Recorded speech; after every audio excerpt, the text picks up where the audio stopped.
최근에 개봉한 영화 탈주라는 영화랑 그다음에 여기 출연한 고화성 배우랑 함께 삼진그룹 영어 토익반이라는 영화 연출한 이종필이라고 하고요. 네, 와주셔서 감사하고 반갑습니다. 네, 그러면은 감독님과 배우분들 모시고 네, 이야기 나눠보겠습니다. 큰 박수 주시면 등장하실 겁니다.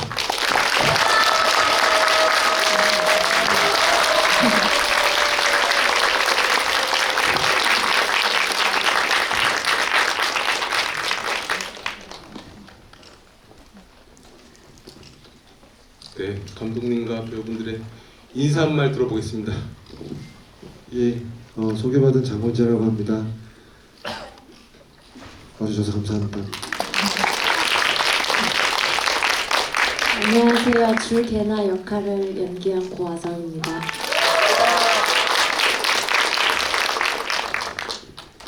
네, 안녕하세요. 저는 지명 역할을 연기한 김우경입니다. 만나서 반갑습니다. 네, 환영해 주셔서 감사드리고요. 제가 이렇게 관객과의 대화여서 일단은 가볍게 제가 세 분과 대화를 저도 궁금한 것들이 조금 있어가지고 이야기 나누고 그동안 생각해 주시면 이제 질문 생각해주면 좀 이따가 질문 받겠습니다. 혹은 질문이 아니라 어떻게 보셨는지 감상을 전해주셔도 되지 않을까 생각이 듭니다. 네, 저는 재밌게 봤어요, 진짜로. 진짜로 재밌게 봤어요. 그리고 웃겼어요, 되게. 영화가 웃겼고 처음엔 되게 웃기다 생각했고 그리고 솔직히 제목만 들었을 때는 한국이 싫어서 그리고 저랑 작업했던 아성 배우가 나와서 아성 배우의 어떤 그 헬조선 되게 힘들게 사는 이런 게 뭐랄까 좀 심하게 얘기하면은 되게 고생 포르노 같은 걸 보겠구나라고 생각을 했었는데 그런 게 아니어서 또 그런 그러니까 되게 이 게나라는 캐릭터가 되게 어떻게 보면은 직장도 있고 뭐 남자친구도 있고 그 본인이 만족할지 모르겠으나 어쨌든 미래도 있을 것 같고 한국 사회에서 그런 사람이 이렇게 떠나는 얘기 그런 측면에서 재밌게 봤고요. 네, 어쩌다가 감상을 얘기했는데 감상은 중요하지 않고요. 네, 가벼운 질문 감독님에게 하나만 진짜 가벼운 질문인데 그 컷을 되게 아껴 쓴달까 혹은 이렇게 막 쪼개서 많이 하는 건 아닌 것 같은데 영화가 그럼에도 불구하고 저는 그냥 눈에 들어온 클로즈업이 몇 번 맨발 클로즈업이 몇 번 있었어 가지고 이렇게 퀸틴 타란티노도 이렇게 맨발 이렇게 매혹적으로 패티시 근데 그런 느낌은 또 아니고 근데 그러니까 맨발 제가 기억하는 맨발 클로즈업은 일단은 하여튼 그 고시원 삼선 슬리퍼 맨발 클로즈업이 있었고 두 분이 모텔에서 있는 애틋한 장면에서의 둘의 맨발이 있었고 거기까지는 그런데 게나가 뉴질랜드 해변가에서 앉아 있을 때 또 자기 맨발 이렇게 보는 맨발 어쩌다가 그렇게 맨발 클로즈업이 나오게 됐는지 가볍게 예, 뭐 우선 역시 이제 영화 같이 이제 만드는 연출자들이다 보니까 지금 사실 이제 동료 감독님들한테 이 영화에 대한 뭐 감상평이나 이런 얘기를 많이 못 들어봤어요. 근데 사실 이종필 감독님도 저하고 2년 되게 오래됐는데 이렇게 영화에 대해서 얘기를 할 일은 별로 없었던 것 같아요. 뭐 실제로 감독들 뭐 그런 얘기들을 잘 하진 않거든요. 그냥 뭐 고생했다, 뭐 잘 봤다, 뭐 이 정도인데 사실 되게 감사해요. 지금 해주시는 말씀이 아무래도 이제 만드는 사람한테는 뭐 관객분들은 이제 이야기를 따라가게 되겠지만 또 만드는 입장에서는 어떤 요소들 그리고 어떤 뭐 형식이나 혹은 뭐 드러나진 않지만 좀 뭔가 그것이 메시지든 아니면 숨겨놓은 어떤 의미든 이런 것들을 좀 어떤 관객들한테는 좀 발견해 주십사 하는 것들이 이제 그런 것들 말씀해 주셔가지고 사실 그냥 말씀드리면서 좀 심쿵했습니다. 네, 감사하고요. 발 클로즈업은 사실 이제 세보지 못했어요. 말씀 듣고 보니까 무려 3번인데 그 발에 대한 애정이 각별해서 찍은 건 아니었던 것 같아요. 쿠엔틴 타란티노 감독님처럼 그랬던 것 같진 않고 저는 이제 영화 찍을 때 이렇게 막 콘티를 이제 계획적으로 세우는 편은 아닌데 이제 현장에서 필요하면 주로 이제 인서트나 이제 클로즈업을 찍어요. 근데 이거는 좀 제 성향이라고 할 수 있는데 클로즈업을 찍는 게 상당히 좀 저한테 좀 거부가 많은 편이거든요. 왜냐하면 뭔가 명시적으로 관객들한테 정보를 주는 컷이기 때문에 이제 좀 강요가 될 수 있는 컷이라는 생각이 들어서 이제 클로즈업을 상당히 좀 아껴 쓰거나 좀 웬만하면 찍지 않으려고 노력을 많이 하는 편인데 발은 계획하면서는 이제 아까 말씀하신 이제 취준생 경윤이라는 친구의 추위에 떠는 양말을 몇 겹을 신고 두꺼운 신발을 신어도 추운 겨울날 발가락을 내놓는 발은 꼭 좀 찍을 필요가 있겠다. 뭐 그게 좀 친절한 이야기가 될지 모르겠지만 이제 또 게나가 이제 그 발을 좀 발견하는 순간을 좀 만들어 보고 싶다 이렇게 생각을 했습니다. 그리고 그 침대에서의 발은 발이라고 생각하고 찍었다기보다 그냥 그 발과 발의 이제 좀 부대낌이 이제 따뜻하고 온기가 있고 또 두 사람이 오래된 커플이기 때문에 표현할 수 있는 좀 아기자기한 장면이라고 생각해서 그 현장에서 좀 결정을 했던 것 같아요. 실제 이제 모텔에서 촬영을 했는데 이 항상 뭔가 러브씬을 찍는 게 감독한테 늘 어렵고 그리고 이제 어떤 되게 효과적이면서도 좀 경제적인 장면을 좀 떠올려야 되는 장면인데 이제 발이라고 생각했다기보다 그냥 살과 살의 좀 부대낌이라고 생각하고 찍은 것 같아요. 그래서 그 장면 저 볼 때마다 좀 되게 기분이 좋았습니다. 그리고 따뜻한 모래에 발을 이렇게 넣었다 뺐다 하면서 이제 사실 어떻게 보면 그 장면이 경윤의 발가락하고 좀 대비되는 발이 아닐까 싶어요. 의도하고 찍은 장면은 아닌데요. 발 찍을 때 이제 아석 씨 발이다 보니까 좀 열심히 찍었습니다. 네. 아성 배우님에게 솔직한 질문인데 제 기억에 저희가 삼진그룹 영토입관이라는 걸 아마 2020년에 개봉을 앞두고 있었을 때쯤에 한국이 싫어서 시나리오를 받았다고 저한테 얘기를 했었고 제가 되게 뒤틀린 성격의 모난 사람이라서 대부분의 감독은 아마도 그럴 텐데 애정하는 배우가 딴 영화 가서 연기하는 꼴을 못 보거든요. 그래서 감독님 죄송한데 한국이 싫어 시나리오를 저한테 봐달라고 하면서 그리고 제가 이거 하지 마 그랬거든요. 솔직한 얘기예요. 이거 하지 마. 그럼에도 불구하고 한 이유는 뭘지 진짜 궁금합니다. 일단 여러분께 설명드리고 싶은 게 지금 이종필 감독님과 퍼반드라는 영화 촬영을 하고 있어요. 이제 같은 감독님과 두 번째 작업하는 게 저는 진짜 행복한 일이거든요. 근데 같이 하고 있고 그래서 지금 두 감독님이 오늘 공교롭게도 비슷한 룩으로 저는 너무 기분이 이상하고 옆에서 계속 웃음이 나는 거예요. 근데 좀 집중하도록 하겠습니다. 계속 현장에서 뵙던 연달아 같이 작업했던 두 감독님을 이제 한 자리에 모시니까 너무 기분이 이상하고요.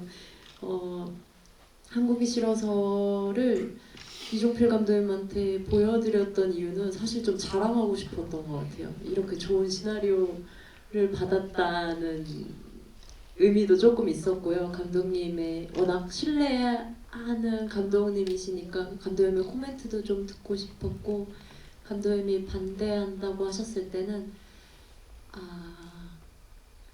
그래도 해야지 라는 생각으로 했던 것 같습니다. 네, 애초에 할 마음이 있었다 이런 거. 네, 김우겸 배우님한테 여쭤보고 싶었던 거는 저한테 그러니까 제가 이 영화를 봤었을 때 개나가 있고 그다음에 새 캐릭터가 이제 중요한 것 같아요. 이게 이 주종혁 배우가 연기한 제인이라는 캐릭터 그리고 그 박상현 배우님과 연기한 그 경윤이라는 캐릭터 그리고 또 이제 이 지명이라는 캐릭터가 중요하고 이 셋 중에서 여기가 제일 중심이 되고 어떤 의미에서는 중심이 되는데 어떤 의미에서는 그 정도여야 되는 뭐라고 해야 되나? 그러니까 떠남이라는 어떤 테마를 캐릭터로 봤었을 때 이제 제이는 떠나고 내고 또 그 이제 걔네랑 또 다른 측면이 있지만 어쨌든 얘는 떠나는 애고 어떻게 보면은 그 이제 고시생은 캐릭터는 진짜 얘야말로 헬조선을 겪고 있는 정말 미래가 없는. 근데 여기서 이제 어떻게 보면 제일 그 비웃고 계시지 마시고 여쭤보고 싶은 거는 그러니까 단순한데요. 지명이란 캐릭터 시나리오 받았을 때 어떤 마음이셨는지 그리고 이걸 내가 어떤 마음으로 혹은 어떤 생각으로 해야겠다. 그리고 앞에 그렇게 얘기한 것은 그러니까 제가 봤을 때는 되게 중요한 역할인데 어떻게 보면은 다른 그 두 캐릭터에 비해서는 뭐 이렇게 특징적인 게 없는 그래서 되게 섬세해야 되거나 혹은 되게 이걸 되게 잘해야 되는 이런 것도 있지 않았을까 싶은데 어떤 신호를 받으셨을 때 혹은 이 캐릭터를 처음 만났을 때 어떠셨는지 그리고 어떤 마음으로 이거를 해야겠다 혹은 하셨는지 궁금합니다. 일단 지명이라는 캐릭터가 사람마다 다 보는 게 다르겠지만 저는 굉장히 지명이라는 캐릭터가 가진 어떤 그런 충실함 그리고 되게 어떤 분은 안정적으로 살고 싶어하는 사람처럼 보이겠지만 저한테는 좀 더 충실함에 가깝게 보였던 것 같아요. 그래서 그 지명이라는 캐릭터를 좀 디테일하게 표현하고 싶은 마음도 있었고 그리고 좀 개나와 다른 입장에 서 있는 사람으로 또 봤기 때문에 좀 그런 쪽으로 많이 생각했던 것 같아요. 왜 지명이는 한국에 계속 있고 싶어 할까? 개나랑 다른 점이 뭘까?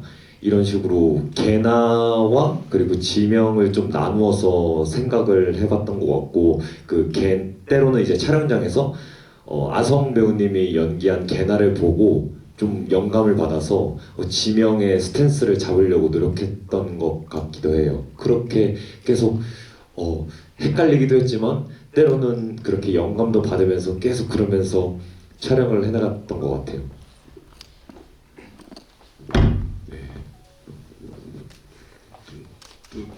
뜬금없는 질문 감독님한테 드리고 싶은데 저는 이게 보면서 되게 이게 촘촘하다는 생각을 했었어요. 그러니까 개나가 되게 어떻게 보면 제가 되게 한국적인 캐릭터라고도 생각이 들었고, 그러니까 되게 그리고 어쩌면 안 갈 수도 있겠다라는 생각도, 그러니까 되게 그 뭐랄까 그 뉴질랜드 가는 거를 준비를 하면서도 직장도 다니고 또 이 현실의 문제도 있고, 그러니까 그 인과가 아닌 것 같았거든요.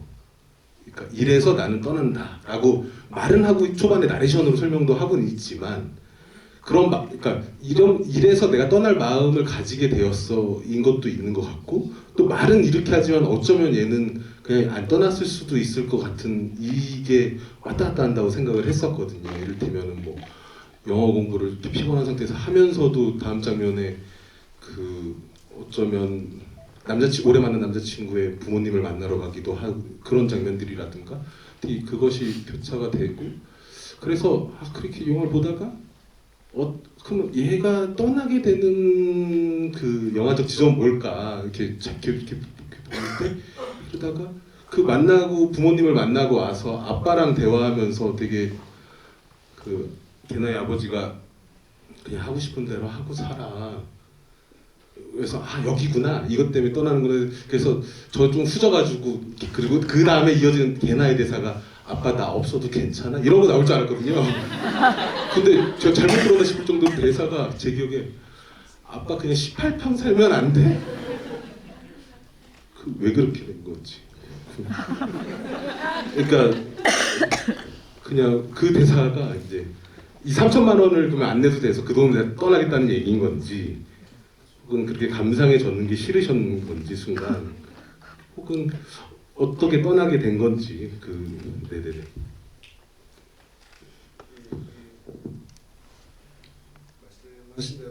말씀하신 대로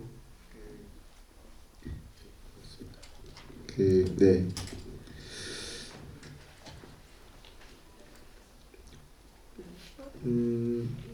게나가 한국을 떠난다는 대전제는 뭐 이 영화를 이제 뭐 떠받치고 있는 가장 중요한 플롯이니까 그렇다면 이제 어떻게 떠나야 하는가가 물론 숙제긴 했어요. 아까 서두에 말씀하신 것처럼 게나가 얼마나 궁지에 몰릴까라는 거를 이제 보시는 분들이 뭐 기대하거나 혹은 이제 그런 영화가 되지 않을까라고 이제 짐작하실 수 있겠다라고 생각을 했습니다. 그래서 저도 역시 그 대본 작업하면서 이 게나라는 인물 또 혹은 이제 떠나온 사람들이 이제 한국이 얼마나 피로 사회고 또 여성에게나 소수자나 혹은 이제 계층적으로 이제 취약한 사람들한테 얼마나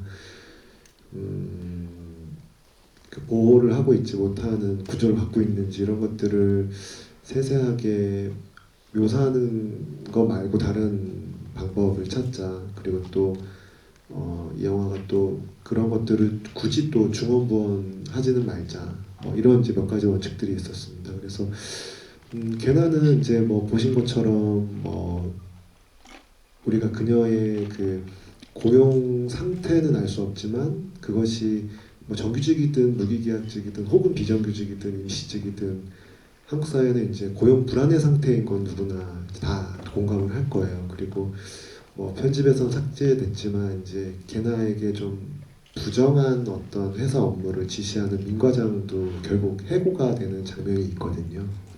그래서 이제 그 게나가 탕비실에서 이제 민 과장의 해고 통보를 이제 직원들이 이제 국민식게 이러쿵저러쿵 얘기하는 걸 듣는 장면이 있습니다. 뭐 한국 사회는 사실 이제 뭐 그런 상황인 거죠. 그래서 뭐 게나가 어떻게 보면 이제 뭐 남자친구 애인인 지명은 사실 어떻게 보면 제가 되게 그리고 싶었던 거는 뭐 20대 건강한 보수 남성 청년이에요.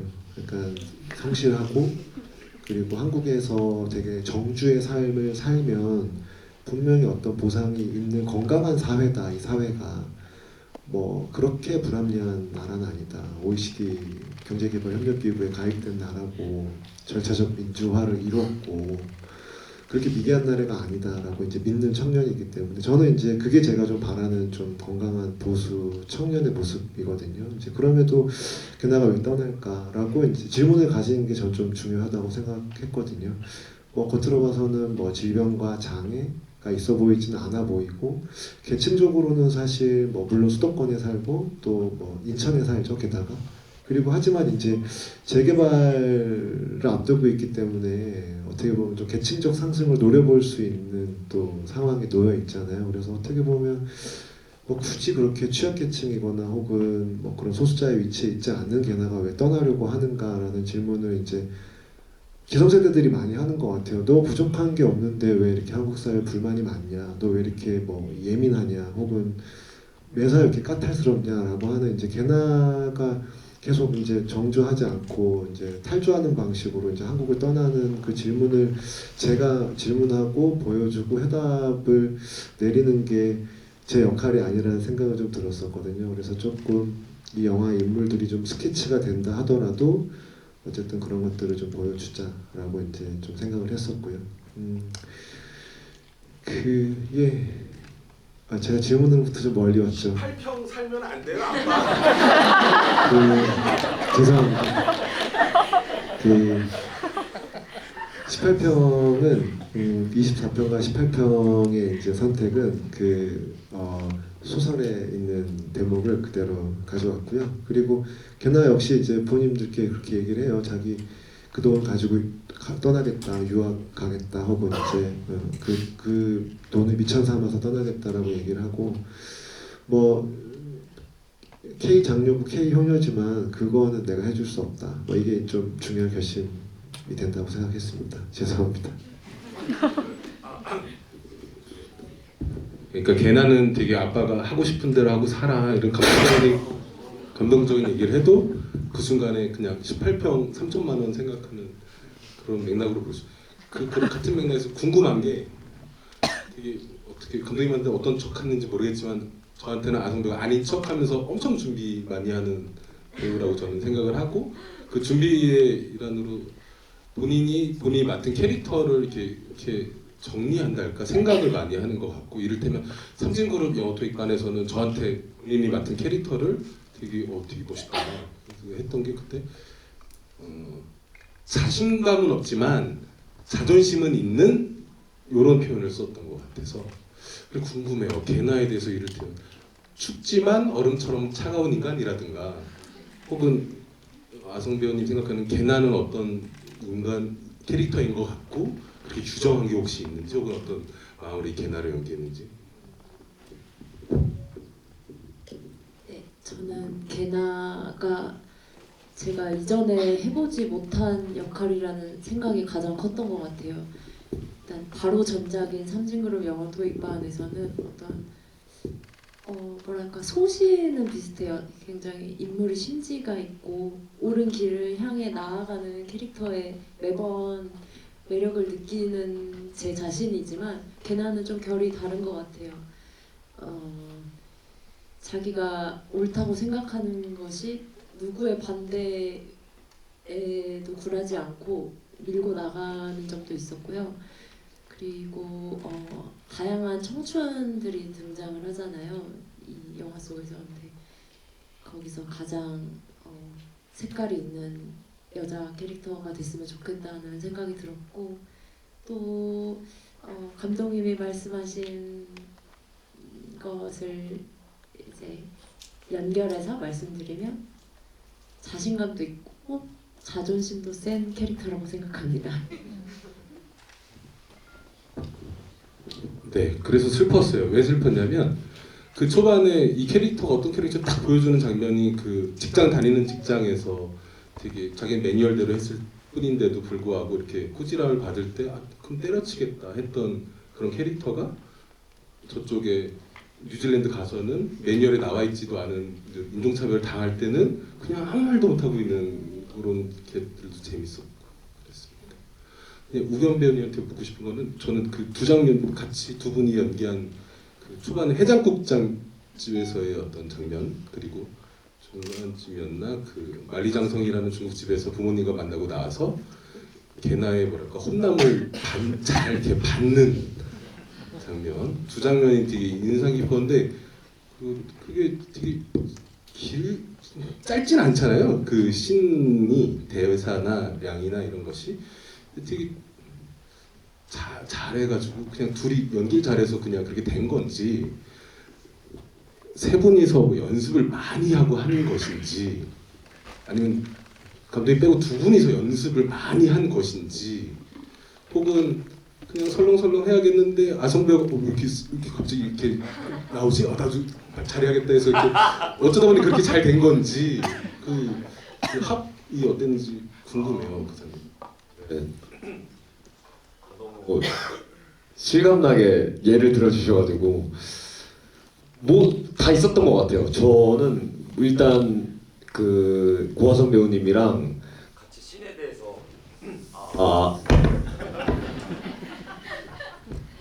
씬에 대해서 되게 얘기를 많이 했던 것 같아요. 중간중간에 통화로도 좀 얘기를 한 적이 있고 그래서 내가 생각했던 거랑 다르게 생각하네 이런 적은 없었던 것 같아요. 같이 연기를 했었을 때. 근데 이제 다만 중국집에서 그 앞에서 이제 촬영했었을 때 뭔가 아성 누나가 되게 프로 같아요. 뭔가 제가 느끼기엔 그랬어요. 프로시지만 촬영장에서 되게 그 프로라는 의미는 뭐냐면 되게 이렇게 의자에 앉아있거나 이렇게 서로 얘기를 할 때는 되게 그냥 친구처럼 얘기하고 별 생각 없는 것처럼 이렇게 그 일상적인 얘기도 하다가 갑자기 그 카메라가 돌면은 좀 약간 달라지는 느낌을 제가 받아서 나도 정신 차려야겠다 막 이런 생각을 든 적 연습 한정을 많아요. 그런 부분도 있었고 그리고 저희가 좀 테이크도 좀 많이 갔던 작업이었던 것 같아서 그때 하면서 많이 맞춰 갔던 것 같아요. 되게 다른 때는 이런 감정이 나한테 오기도 하고 다른 때는 되게 생각지도 못한 그런 순간이 찾아오기도 하고 그래서 좀 재밌게 촬영했던 것 같아요. 테이크를 가면서 좀 맞췄던 것 같아요. 저도 한마디만 해도 돼요. 그 이제 극 중에서 개나와 지명이 삭제된 씬이 많아요. 촬영은 했지만 편집이 된 어떤 지명과 개나의 애틋한 순간도 있었고 슬픈 이별도 있었고 이랬는데 이 어떤 장수 커플의 시작과 끝을 다 설명이 되는데 저는 뭐랄까 사실 멜로도 안 해봤고 그동안 뭔가 남자 배우랑 뭐 오래된 익숙한 연인을 연기하는 게 너무 어색했어요. 그래서 근데 뭐 연기는 하면 되겠지 하는 생각이 있었지만 내심 걱정이 됐어요. 안 해봤고 또 어색한 사이였으니까. 근데 촬영 전날 김무겸 배우님이 저한테 전화를 해주셨어요. 첫 촬영 전날. 그래서 그냥 그동안 어떻게 살았는지 이런 걸 계속 묻는 거예요. 그래서 저는 나는 뭐 이렇게 살았고 이러다 연기하게 됐고 이런 얘기를 한 4시간 정도 주고받았는데 그 사이에 장건재 감독님이 우겸이한테 할 말이 있어서 전화를 했는데 계속 통화 중인 거예요. 근데 이렇게 소소한 얘기를 하고 다음날 촬영장에 가니까 정말 마법처럼 너무나 편한 연인 사이를 연기할 수 있는 관계가 되어서 진짜 프로다 김우겸 이런 생각을 했습니다. 네. 그리고 감독님한테 또 여쭤보고 싶은 궁금해가지고 그 중후반에 그 김지영 배우님, 박성열 배우님이 연기한 그 이민가족이 제가 잘 봤다면 그 아이까지 포함해서 3명이 죽은 거죠. 죽은 것 같아요. 근데 이게 되게 그러니까 지진이 나서 죽은 것인지 그러니까 제가 죽은 거죠?라고 여쭤보는 게 그게 박성열 배우가 그 징조 지금 못 느꼈냐고 이거를 하고 또 이 사람 또 그거 번외로 다리 떨면서 막 여기 밤에 할 게 없다면서 되게 답답하고 막 그래서 이 사람의 어떤 불안의 징조구나라고 저는 생각을 처음에 했었어요. 지금 지진 못 느꼈냐고. 근데 정말 지진이 나서 그리고 일가족 3명이 사망하였다라는 뉴스가 이렇게 나오는데 그게 그래서 그 지진의 그 재난의 피해를 당해서 사망한 것인지 혹은 그 되게 강도 6점 몇이었던 것 같은데 그 큰 지진이 일어나니까 아마 전 거기까지 상상했거든요. 진짜로 박성열 배우가 미쳐가지고 일가족을 살해하고 자기도 죽었는지 혹은 그냥 그들일 수도 있고 그들이 아닐 수도 있는 어떤 죽음이란 징후가 진짜 이렇게 확 불어닥친 어떤 징후적인 것인지 하여튼 그게 좀 궁금했었습니다. 예,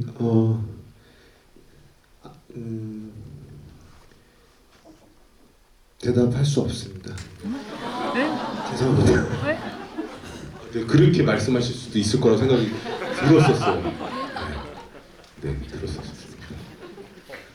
그럼 아성 배우님한테 이렇게 답해 주셔도 좋을 것 같은데 진짜 묻고 싶은 거 하나 있는데 너무 괜찮아요. 그럼에도 불구하고 곤란하시면 패스하셔야 되는데 그 유명한 담배 짤 이후에 오랜만에 그리고 한 번이 아니라 여러 번 여기서 피는데 그거는 시나리오에 있어서 한 건지 하는 데 있어서 부담은 없었는지 궁금합니다. 그리고 또 질문하고 싶은 그 초반부터 나는 나레이션이 누구한테 하는 말일까? 이것도 궁금했었어요. 일기는 아닌 것 같고 반말이고 누구한테 하는 말인 것 같은데 그냥 이게 누구한테 하는 말이었을까? 일단 처음 질문해 주신 거는 패스하지 않고 답변 드리고 싶어요. 제가 그 지금은 맞고 그때는 틀리다라는 영화에서 흡연 장면을 하는 게 있었는데 그게 너무 유명해진 거예요. 영화 장면이 따로 편집이 돼서 이제 쇼폼으로 막 돌아다니는 거예요. 근데 제가 어느 날 인터넷을 하는데 대한민국 흡연 연기 1등. 그래서 저도 궁금해서 눌러봤는데 제가 나오는 거예요. 그리고 2등이 류승범 선배님이고 3등이 전도연 선배님이었어요. 그래서 제가 선배님들보다 이렇게 위에 있어도 되나 하는데 이제 한국이 싫어서 시나리오 장면에 흡연 씬이 또 있는 거예요, 여러 번. 그래서 이거는 나 자신과의 싸움이다 라는 생각이 들었고 1위를 너무너무 지키고 싶었습니다. 네. 그리고 두 번째 해주신 질문은 패스하겠습니다.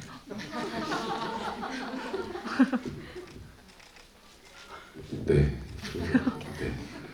이거는 것 같아요.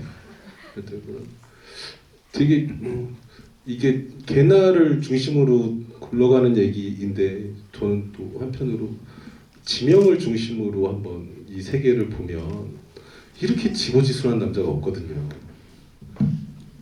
그 가끔 맥을 잘 못 짚긴 하나 되게 책임감 있고 기본적으로 선한 것 같고 그리고 대사도 막 되게 그리고 이렇게 잘 보면 초반에 책을 이렇게 두고 짐 때문인지 책을 버리고 하잖아요. 무라카미 이렇게 먼북 소리랑 추위를 싫어한 펭귄이랑 그 잘 보면 그 책을 갖고 간 거잖아요. 그리고 초반에서 되게 나 기다릴게 그러는데 1초의 망설임도 없이 기다리지 마 하고 그렇게 그런 걸 당하고도 그 책을 보관하고 있고 그리고 그 취직하고 나서 대사들도 보면 나 너 너무 보고 싶었어 뭐 같이 있으면 안 돼 뭐 이런 그걸 왜 기억하냐면 그걸 되게 담백하게 하시더라고요. 되게 절절하게 하지 않고 그리고 되게 어떻게 그렇게 담백할 수 있었는지 우리 제 기억에 맞다면 보신 분 계실지 모르겠는데 오래전에 장건재 감독님 그 회오리 바람이라는 영화 그 오토바이 타고 한참을 그 달리는 죄송합니다 옛날 영화 꺼내서 거기에 남자 주인공은 진짜 막 사랑에 미친 애 같은 게 있었는데 사랑은 하는데 어떤 정도를 지킨다 할까 어떻게 저렇게 모난 구석이 없을까 이 남자는 전 모난 사람이라 혼자만의 그 김은경 연기한 그 LTNS에 바람 피는 거로 귀결이 되면서 저런 인간도 언젠가 바람 피겠지? 이렇게 이 밸런스를 맞추는데 혼자 보면서 아무튼 어떻게 그렇게 담백하게 연기할 수 있는지 어쨌든 멜로 감정이라는 것도 있을 터인데 보면은 그 어떻게 그 톤을 어떻게 잡았는지 이런 게 궁금해요. 일단 제가 담백하게라고 봐주셨는데 그것도 좀 테이크를 좀 갔던 것 같아요. 제가 그 촬영 때가 기억이 나요. 근데 이제 좀 절절하게도 해보기고 한 것 같고 너무 어려운 거예요. 왜냐면 그 짧은 대사 안에 지명이 그 개나가 없었을 때 지명이 어떤 마음을 가지고 있었는지 그리고 어떤 생각을 가지고 있었는지 그리고 지명은 또 개나한테 되게 오랜만에 봤었으니까 어떤 모습으로 개나한테 나타나고 싶었을지 뭔가 이런 것들이 복합적으로 다 들어있어야 될 것 같다는 어떤 그런 압박감도 있었어요. 되게 중요한 씬인 걸 알고 있었고 그래서 막 이것저것 해봤는데 사실 담백하게 나오고 그렇게 했던 건 그때 촬영 때 감독님의 디렉팅 때문이었던 것 같아요.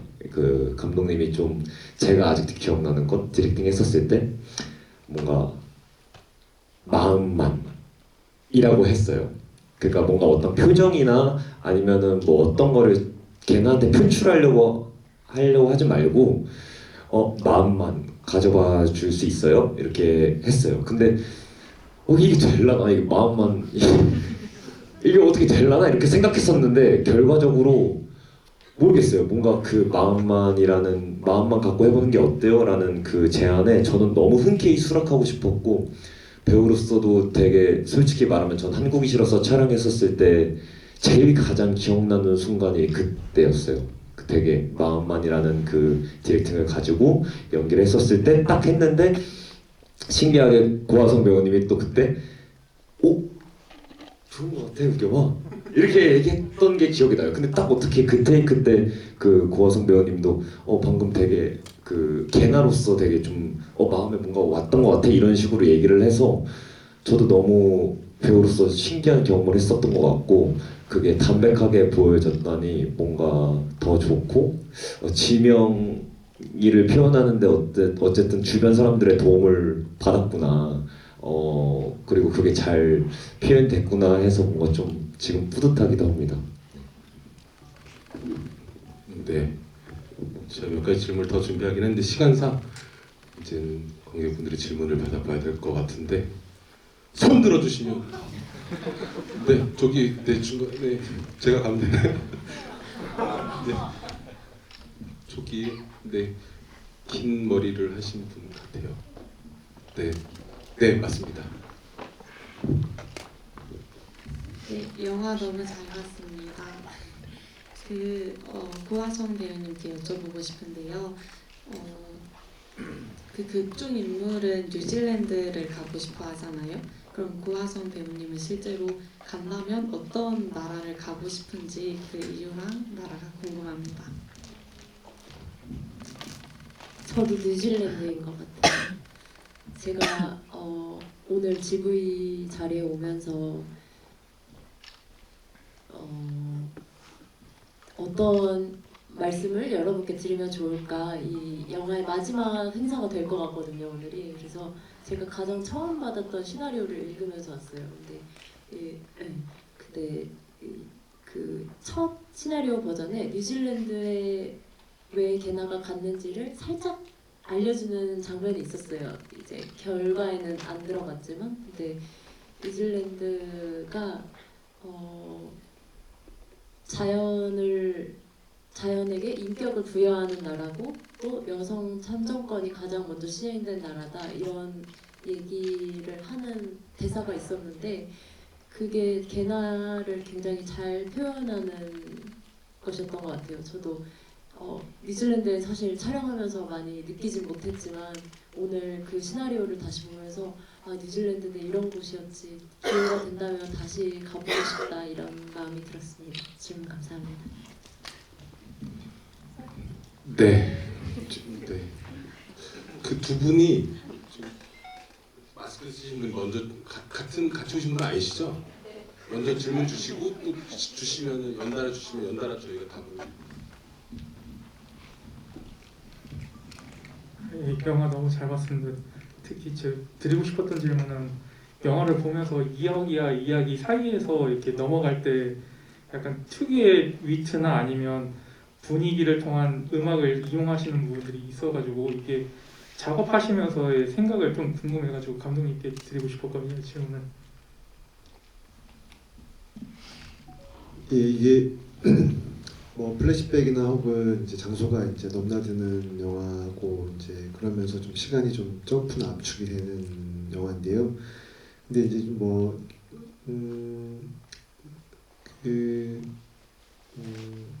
그럼에도 좀 되게 선형적으로 좀 보이고 싶었어요. 그래서 어떤 장면들은 뭐 대사와 대사가 좀 부딪히기도 하고 또 어떤 장면들은 좀 소리로 공간들이 점프되기도 하고 그래서 이제 특히 게나가 사는 집 근처는 잘 보이진 않지만 이제 기찻길 옆 오막살이 같은 데거든요. 그래서 이제 나중에 거기 아파트가 재개발이 되고 지상의 지하철이 특히 움직이는 장면들이 있는데 이제 그런 것들을 좀 관객들이 알아주셨으면 좋겠다 하고 한 장면들도 좀 있었습니다.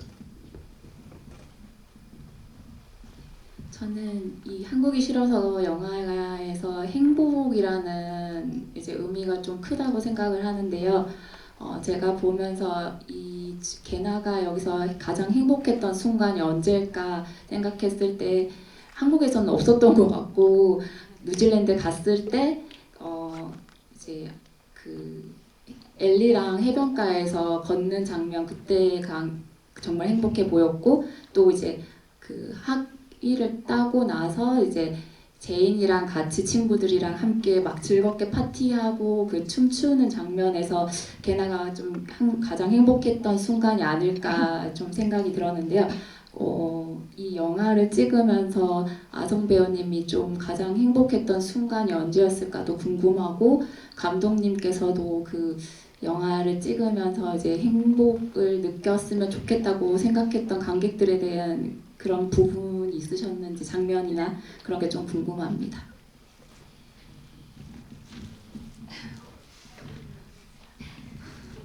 그 작업은 항상 이제 시간과의 싸움이고 이제 늘 어떤 효율과 합리적인 선택을 해야 되기 때문에 그 현장 자체는 되게 즐거웠고, 이제 기본적으로는 이제 뭐 고통이 더 커요. 그래서 행복을 느낄 겨를은 별로 없었던 것 같고, 그리고 또 완성을 했다고 해서 이게 막 되게 막 후련하다기보다들 이제 작업이 좀 숙제를 남겨요. 그래서 뭐 요즘도 저는 이제 이 작업에 대한 좀 복기를 하고 있거든요. 아까 아성 배우님께서 처음 받은 시나리오 보셨던 것처럼 저도 내가 왜 이 작업 시작했을까, 그리고 그때 했던 고민들이 끝까지 잘 유지가 됐는가, 그리고 또 그런 것들이 관객분들한테까지 갔는가, 못 갔다면 이제 어떤 부분들 때문인가, 뭐 그렇다면 이제 다음 작업에서 어떻게 해야 되는가, 뭐 이런 생각들을 하고 있는데, 뭐 그렇게 조금씩 이제 좀 보완하면서 그 좀 그런 과정들이 행복하다라고 말할 수 있을지 모르겠어요. 근데 그런 건 있죠. 이제 영화 작업을 계속 할 수 있다는 것, 영화 작업은 이제 늘 참 어려운 일이다 이런 생각 많이 하는데 요즘에도, 근데 또 다음 작업을 또 생각할 수 있다는 거, 이런 것들은 되게 감사하고 그러면서 행복하다 이렇게 생각하고 있습니다. 네, 저도 질문 주셨을 때 언제가 계속 행복했을까 고민을 해봤는데, 아이러니하게도 한국 장면 찍을 때 좀 행복했던 것 같아요. 그 제가 최근에 읽은 리뷰 중에 제 게나가 한국에 있을 때는 눈, 코, 입밖에 없는데 뉴질랜드 가면 사람 얼굴이 된다는 이런 글을 읽은 적이 있어요. 그래서 와, 너무나 감동적인 리뷰다라고 했지만, 저는 가장 행복하게 촬영했던 장면은 그 경윤과 햄버거 먹으면서 비로소 다시 이제야 밥을 먹는 이 친구 간의 대화 찍을 때 너무 행복했는데, 이 씬 진짜 진심을 다해서 찍었어요. 그 상대 배우도 그렇고. 그래서 이 장면 빨리 영화로 보고 싶다라고 했는데, 시간이 좀 흐른 뒤에 이종필 감독님이 연출하신 박하겸 여행기라는 작품이 있어요. 혹시 보신 분 계세요? 네, 많이 보셨죠. 근데 그 드라마 속에서도 죽은 친구와 재회하는 장면이 있는 거예요. 근데 너무너무 잘 찍어서 좀 위기감을 느꼈어요. 첨언하자면, 근데 저는 그 장면 보면서 되게 와 했던 것은 둘의 마지막 대사였어요. 이런저런 얘기를 하다가 그 경윤이란 친구가 걔나한테 너 되게 오늘 우호적이다? 이런 얘기를 하니까 그 걔나가 대답이 넌 비장해? 그래서 비장해? 그래서 무식해가지고 국어사전 찾아봤거든요. 네. 슬프지만 굳세다? 꿋꿋하다? 너무 적절한 거예요, 이 단어가. 그런 대사는 어디서 나온 건지, 혹은 그 대사를 할 때 마음 어땠지 그건 좀 궁금해요. 저도 사실 일반적인 씬에서 나오는 대사들은 아니잖아요. 그리고 경윤과의 순간은 유일하게 원작에서 없는 새로운 설정이었던, 유일하진 않지만 제가 씬이 잘 안 풀리고 분석이 안 될 때는 원작 책을 찾아보곤 했는데, 경윤과의 이 구간은 도움을 받을 데가 없어요. 근데 그 경윤을 연기한 박승현 배우한테도 물어봤는데 그냥 해보자라고 하는 거예요.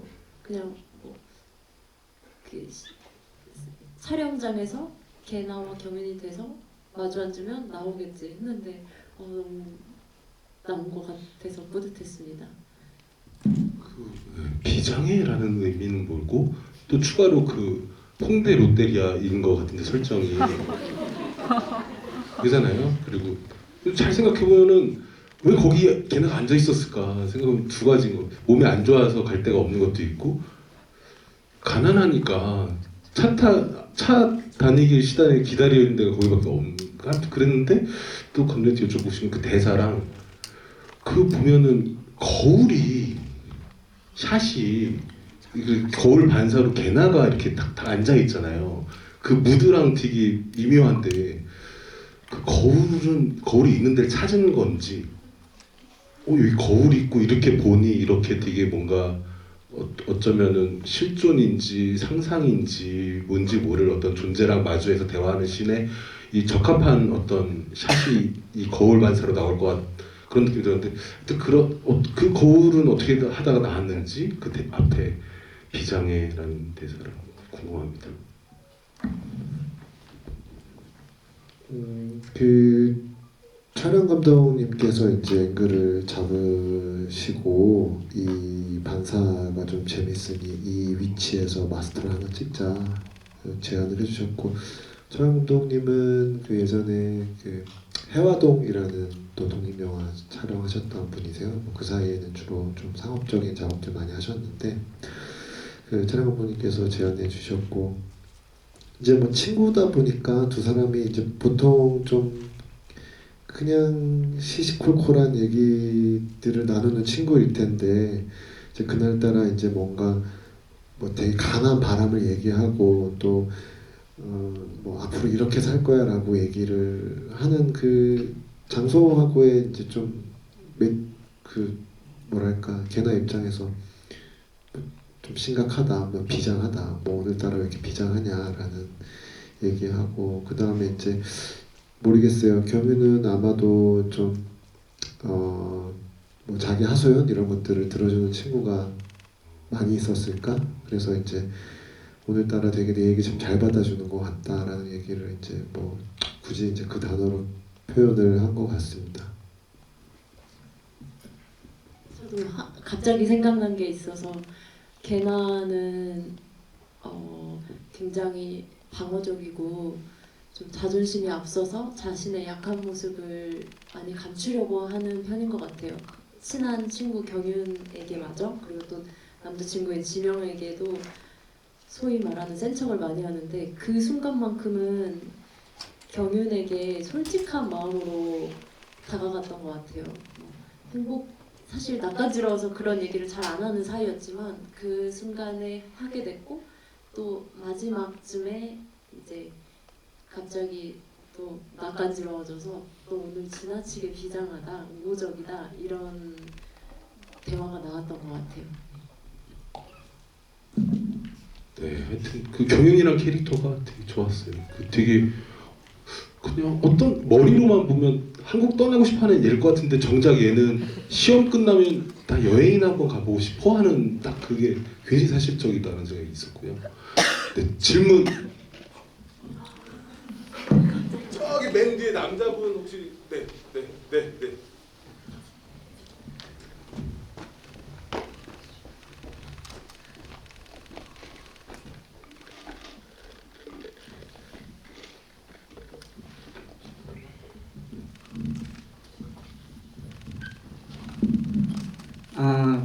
감사합니다.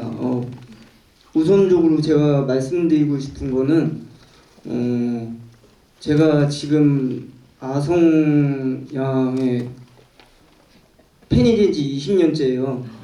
네, 지금 그러니까 이 자리에 올라보기까지, 이 자리에 앉아있기까지 15년이 걸렸고 거기다 이제 예전에도 이제 공연 카페에서 많이 뵌 적이 있었어요. 근데 오늘 다시 만나 뵈서 너무 반갑고 감사하고 이따가 내려가서 인사드릴게요. 예.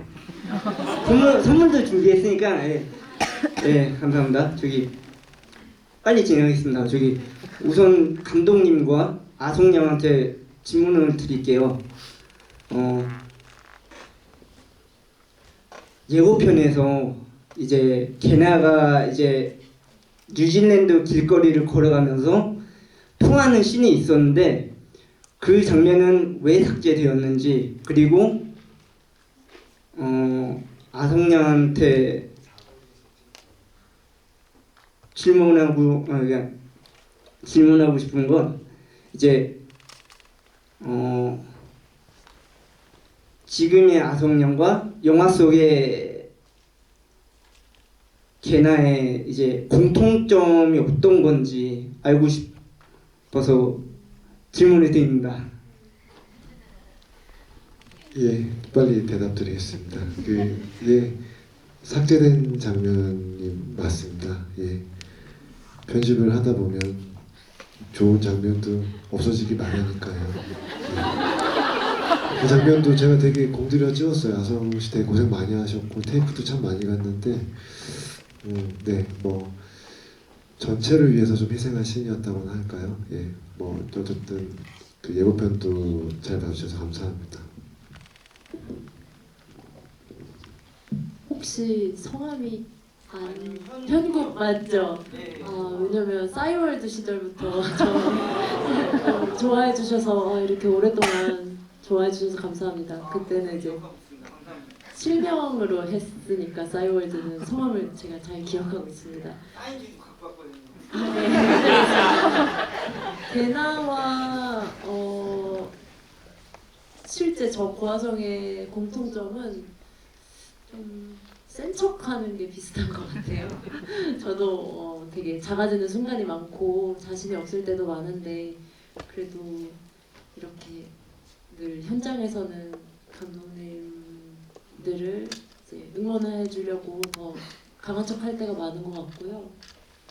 그치만 게나를 연기하기엔 제가 너무 착해서 좀 걱정을 많이 했어요. 그래서 처음에 미팅할 때 장건재 감독님한테도 저는 너무 착해서 이렇게 이런 연기를 할 수 있을까 고민을 이제 공유를 해드렸는데 아무 대답도 안 하셨어요. 근데 정말 뭐랄까 이 에너지가 다르더라고요. 저는 지명이라던가 부모님한테 막 짜증내고 싸우는 장면을 찍고 나면은 기운이 다 빠져서 그 다음 날은 한마디도 안 하고 지내고 이랬던 에너지 차이를 좀 느꼈습니다. 감사합니다. 네, 현재 시간 10시 21분이고요. 25분 정도에 마무리가 된다 그래서 네, 막판 질문. 네, 근데 네, 저기 네.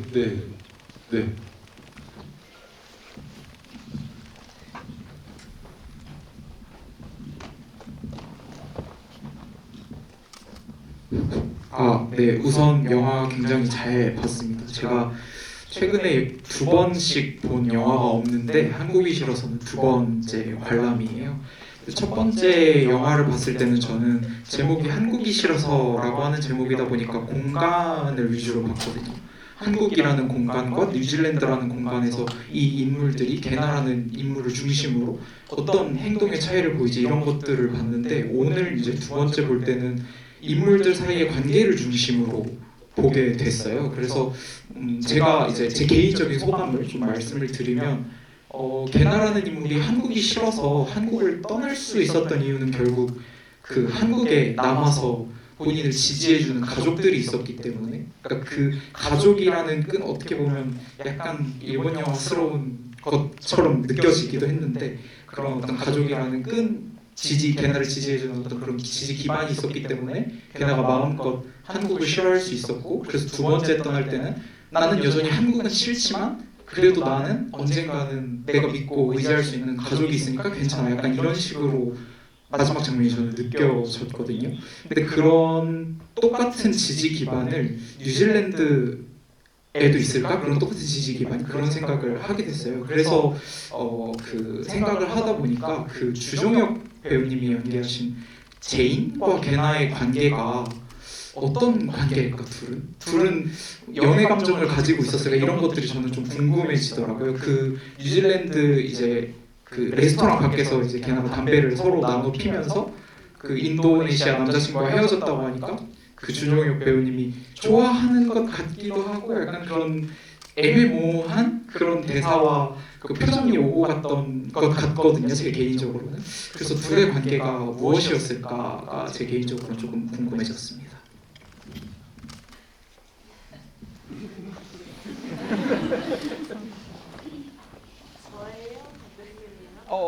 두 분 다 답변해 주시면 너무 좋을 것 같습니다.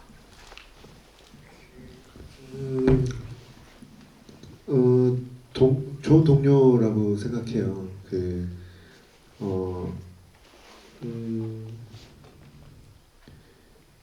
제이는 그런 인물인 것 같습니다. 그래서 저는 그 말을 좀 좋아해요. 여기 이제 난 뉴질랜드에서 자리 잡고 있으니까 오고 싶으면 와라. 그런 관계로 마무리가 됐고, 그리고 이제 서로 이제 비호감인 채 시작했던 관계가 동료가 되는 그 변화가 전 좀 좋거든요. 그래서 그렇게 설계를 했습니다. 네, 저도 제인은 게나에게 이성이라기보다는 전우 같은 느낌이라고 생각하고 연기에 임했습니다. 네, 시간이 아쉽네요. 되게 하고 싶은 얘기 진짜 많았습니다. 되게 기술적 완성도가 좀 되게 뛰어난 영화라고 생각했었고요. 되게 정말 뉴질랜드에 저렇게 따뜻하기만 할까? 근데 저 시간이나 톤을 어떻게 맞췄을까? 아 정말 저기는 내내 따뜻한가 보다 하는데 또 롱샷으로 찍은 우는 장면은 정말 비가 금방 쏟아질 것처럼 바람도 불고 또 그런 거를 기다리고 찍은 건지 대한 건지 하여튼 되게 촘촘하게 기술적 완성도도 있고 되게 영화를 잘 보면 떠나는 개나도 중요하지만 여기 한국에서 남아서 살아가는 사람들에 대한 그 시선들도 되게 저는 되게 섬세하다고 생각을 하고 하여튼 할 얘기 많은데 저처럼 또 마지막 질문 진짜 네 저기 네. 네.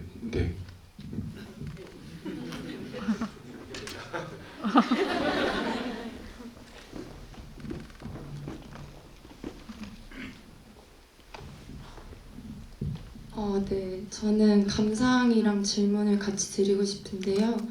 일단 저도 5년 전에 개나처럼 워홀을 떠났었는데 저는 추운 나라로 갔거든요. 캐나다로. 그래서 뭐 같은 이유는 아니지만 저도 그때는 한국이 정 맞지 않는다고 해서 나는 절대 성인이 돼서 한국에 살고 싶지 않다라는 마음으로 갔었거든요.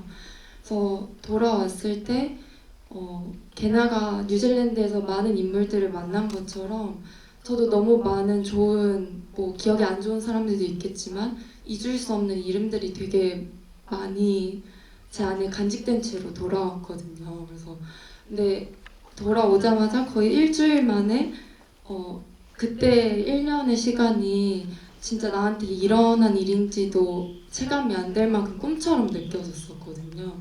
근데 이번에 이 영화를 보면서 그때 제가 만났던 모든 이름들이 너무 세심하게 다 기억이 나는 거예요. 그래서 그런 차원에서 저는 이 영화가 너무 소중했고요. 그래서 만들어주셔서 너무 감사드리고 그리고 이제 감독님과 성배우님께 질문 드리고 싶은데요.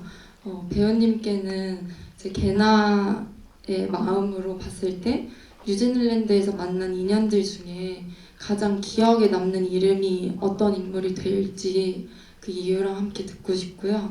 감독님께는 제가 알기로는 항상 직전 영화의 한 장면을 제작사가 나오는 때 사용하시는 걸로 알고 있는데 그럼 다음 영화에서는 이번 한국이 싫어서 장면 중에 혹시 어떤 장면을 넣고 싶으신지 생각하신 장면이 있는지 궁금합니다. 네, 저는 게나로 연기를 하면서 배우와 직접 마주 섰을 때 가장 기분이 이상했던 게 하준이었어요.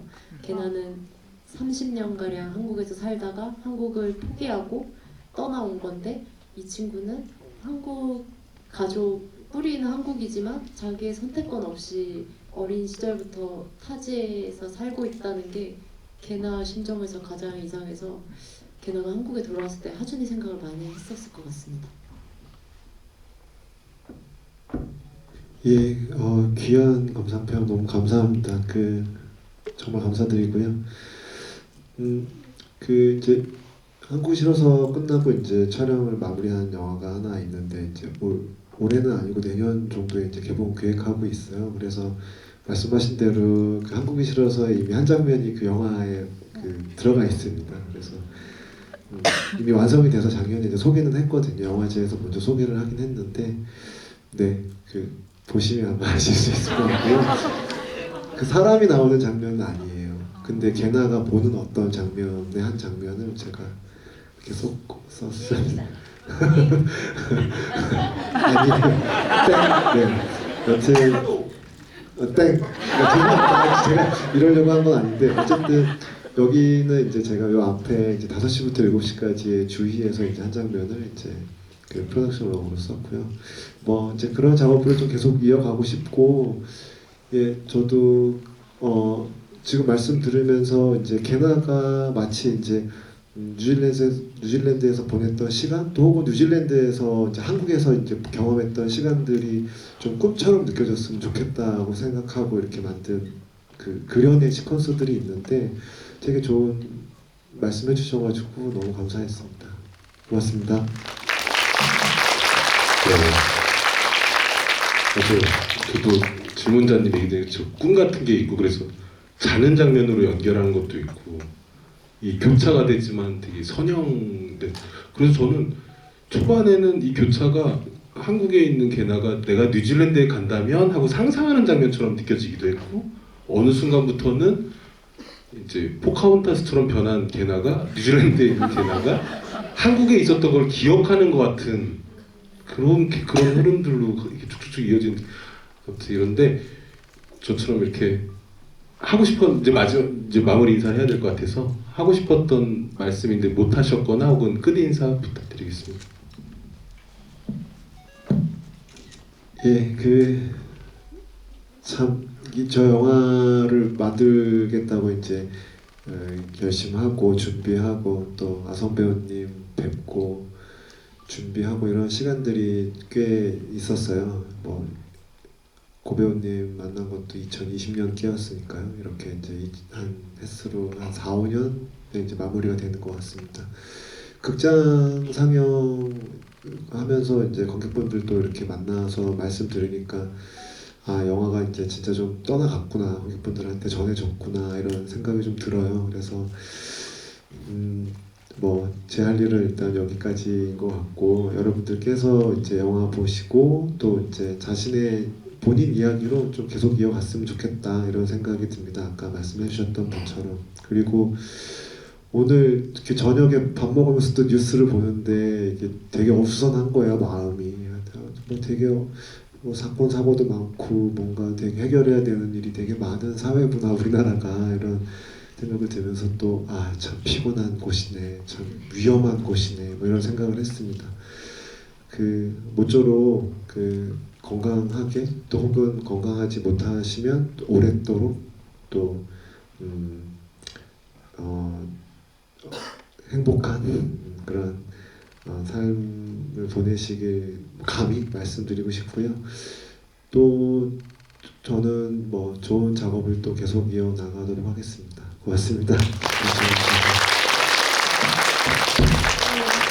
저도 일단 GV에 이렇게 1시간가량 앉아서 얘기를 듣는 게 쉬운 일이 아닌 걸 아는데 너무 감사드리고요. 그리고 저는 2020년도에 이제 한국이 싫어서란 작품을 품고 있었는데 지금 한 4년 정도 됐잖아요. 근데 이 제목이 주는 감흥이 매년 다르더라고요. 근데 영화는 계속 남는 거니까 여러분들도 영화를 보셨으니까 한국이 싫어서란 단어가 수년간 어떻게 흐르는지 생각해 보시면 재밌을 겁니다. 감사합니다. 네, 오늘 저도 너무 즐거웠고 아까 이제 관객분들이 얘기해 주시는 감상평을 듣고 참 저도 관객 입장에서 영화를 봤었을 때 많은 생각들을 하게 되고 영화관 밖으로 나갔을 때 또 제 삶에 비춰서 또 다르게 보이기도 하고 그런 것 같은데 그런 것들이 뭔가 직접 이렇게 얘기해 주시니까 저도 감회가 되게 새로운 것 같아요. 그 영화 계속 앞으로 잘 해서 열심히 찍어야겠다 이런 생각이 들기도 하는 아주 좋은 대화였던 것 같습니다. 네, 늦게까지 남아주셔서 너무 감사합니다. 네, 오늘 이 자리 마치겠습니다. 오늘 끝까지 함께 해주신 여러분 감사합니다. 감사합니다.